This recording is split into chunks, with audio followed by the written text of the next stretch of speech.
Hari ni Miza nak bagi 3 sebab kenapa bisnes kau tak berjalan dengan lancar.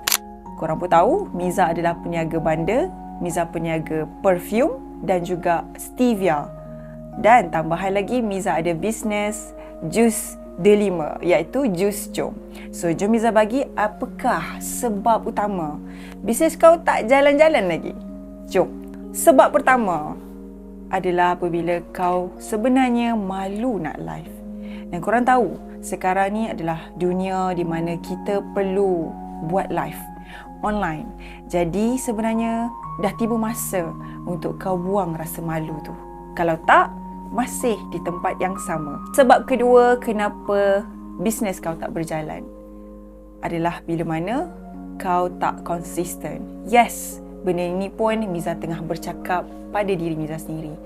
Miza perasan kalau kita tak konsisten, memang akan affected kepada bisnes kita. Jadi, kekalkan konsistensi. Sebab yang ketiga, kenapa bisnes korang tidak berjalan dengan lancar. Tapi, sebelum Miza bagi sebab yang terakhir, Miza nak korang follow akaun Miza yang ini. Takut nanti korang terlepas video Miza yang next. Okey, jom Miza bagi sebab yang terakhir kenapa bisnes korang tidak berjalan dengan lancar. Sebab ketiga, korang tunggu perfect. Takkan ada benda yang perfect. Jadi, apa tunggu lagi? Jom komen, jangan kecam-kecam.